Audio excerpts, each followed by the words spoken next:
Hello and welcome to the channel. My name is Annalisa and today I have a charity shop book haul for you. And you might be thinking, but Annalisa, you live in America, you don't have charity shops.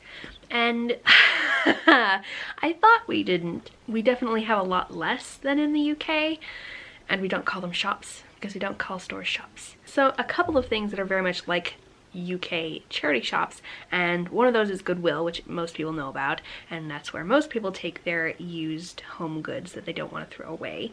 They mainly work with disabled people in a variety of circumstances and provide support. But these books are from a different charity that is just in my hometown, and it's the only one outside of Goodwill in my town, I think, and it supports the chaplaincy, which is a Christian organization that takes care of dying people mostly, but also provides chaplains and family services to various people who might need emotional support. And so our kind of bulk and not that great stuff that we've used goes to Goodwill because they have much more store space, and our fancier stuff goes to the chaplaincy because they have small stores, so it works more efficiently that way. But something that both these places get a lot of is books, and so I'm going to show you what I have bought recently from Repeat Boutique, which is the name of the chaplaincy's charity shop. Can I get all of these in frame? Yes, I can. Ooh. So, okay. They're very heavy. And we're going to start with one that I actually got from an antique shop and not the charity shop, but it's the only one. But the reason I wanted to show it to you is because one, it's very cute, but also it's very old. Holmes of Wordsworth is what it's called, and it's got various people's handwriting in it, if you can see any of that. I like books that have been written in just the 4 pages. I don't like writing in the margins generally, but I think it's cool when they have kind of a history, especially with old books like this. But it was published in 1929, and I really like old books that have text like that.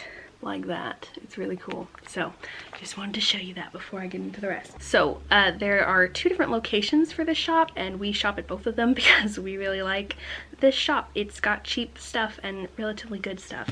And so at one of these places, hardbacks are $2 and softbacks are $1, and at the other location, hardbacks are $1 and softbacks are 50 cents. I think this is from the more expensive shop, so this was $1, and it's by Nora Roberts, and it is 3 relatively short stories because it's all packed into here and the text isn't that small. So I haven't read this one. My mom probably has because it's about some witches, and I think my mom has read all of Nora Roberts' witch romance trilogies. I find it pretty easy to buy anything by Nora Roberts. She's great. And our bookshelves are a little empty, the family bookshelves. My bookshelves have been restocked pretty much totally, but the family bookshelves have not.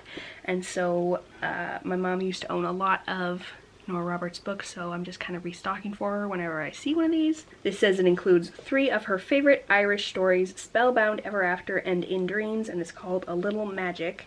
And yeah, my mom's favorite and my favorites are the ones in Ireland. And the author has gone, Nora Roberts has gone to Ireland and spent a lot of time and research there, but she's not Irish herself, so I expect it's imperfect, but the ones of hers that I have read set in Ireland seem very well researched. Then we have another known author, and actually I've read this book. It's got a little bit of damage in that it's been written on, but all it says is first, which that's probably because it's the first book in this series, and I have like the 7th book. That one's called Somewhere Safe with Somebody Good. It's got a gorgeous white cover, so it's with my white books. I don't like the spine on this one, so it's gonna go with my ugly spine books up there in a shelf. But I do like the cover, and I have been wanting to reread this series lately because it was so comforting and just sweet and cozy when I read it, and I'd just like to experience that again. And I'd also like to read it afresh so I could recommend it to you guys with some kind of actual memory of what happens in it. But this first book is called At Home in Mitford, first novel of the Mitford series, and it is about Father Kavanaugh. Tim Kavanaugh, I think is his name. And he is an Episcopal preacher person, father, and he lives in a little bitty town called Mitford, and it's all about him interacting with his flock is what they're called, but also with people who don't go to his church and just live in his town. And it's very, very sweet. And it's Christian literature. It's written by a Christian and includes a bunch of Christian characters who believe in God and all that and talk about it. But it also includes quite a few non-Christian characters, and a lot of them do end up converted. But it's not preachy in the way that a lot of Christian fiction is. I feel like it's very comforting, and there's just a line where it's someone talking about their own feelings about God versus being super preachy. And if you've read a lot of religious fiction, you might know what I'm talking about, but it's a bit difficult to express with words. Themes include people getting married when they're quite old, like 60. Sorry, you're 60 and you don't think you're old. My parents are that old.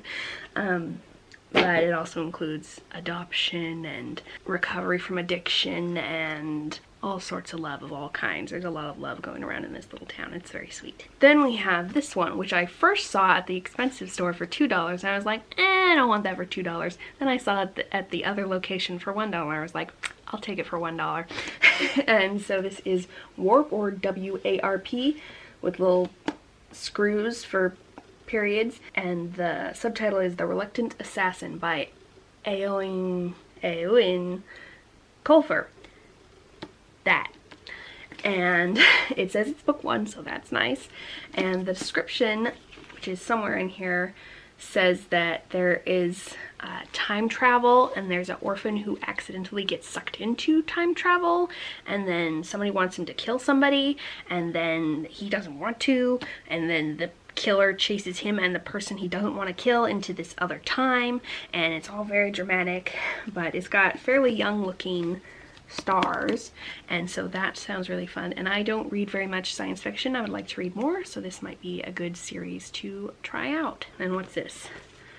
Oh, Charms for the Easy Life. This was at the cheap one, I remember, so it was 50 cents. It's by Gibbons, and apparently it's about some witches, or at least people who use charms. And it seems there's a bunch of weird women living together and hanging out together, and it's going to be a story about them and their strange lives, so I'm quite excited about that. I don't actually read that much witchy fiction, and I would like to read more of it. It's from 1993, so before I was born, but not old in the grand scheme of things. But then we have this one, which was from the more expensive one, so it was $2.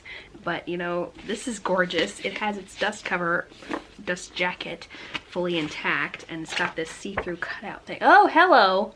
I didn't actually look at that. That's horrifying. But I like how it looks through this thing.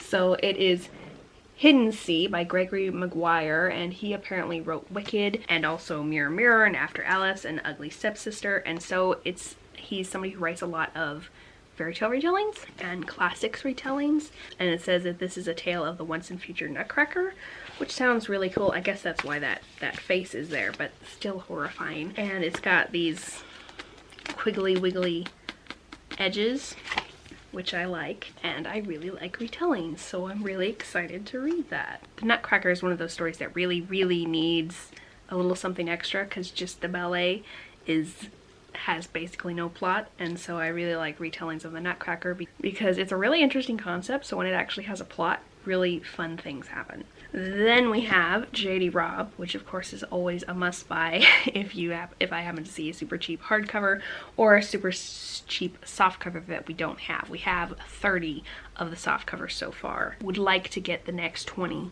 at some point. But my mom prefers Kindle books, so she's not going to rebuy all the physical copies unless we see them for cheap, but she really does like the look of hardcovers on shelves, so we got this one, Strangers in Death, which we also have the softcover version of, but I don't care. I like collecting things by J.D. Robb. Oh, this one. Now I remember what this one's about, but this is fairly far into the series, and I've talked about J.D. Robb a lot, but I'm also planning on doing a video just about her and her books soon, because the 50th of her In Death series did come out February 4th.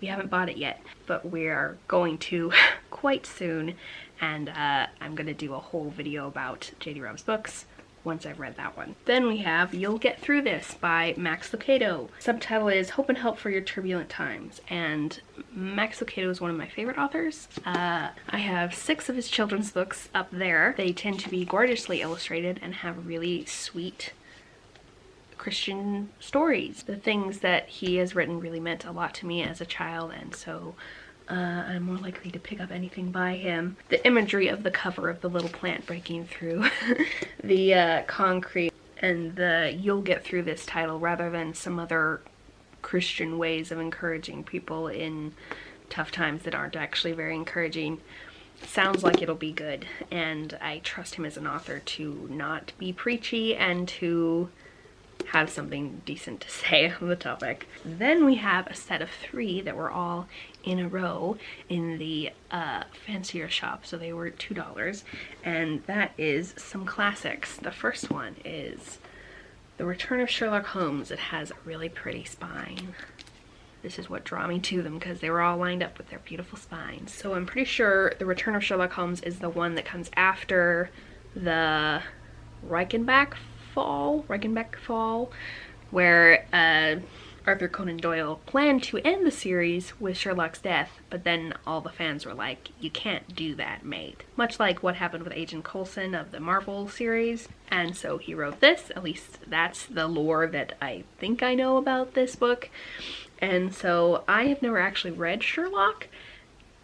The originals, I've only seen various TV retellings and one movie retelling, so I would really like to actually read the originals, because a lot of people I know really like them, and they're not classics that were made to read in school, which makes me think they're probably actually good. And we have A Journey to the Center of the Earth by Jules Verne, and it has this really pretty symbol-y stuff on front that I like, and it also has pretty swirls in the brown on the cover. I don't know if the camera, oh, it is picking it up, but it's very pretty, and also pretty spine once again. I have seen a movie of this but not read the original, so once again I would like to read the source material at some point.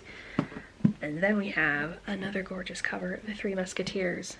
I love this cover, and a pretty spine. So all in a pretty row on the shelf, they look like that, which has very much livened up our empty bookshelves.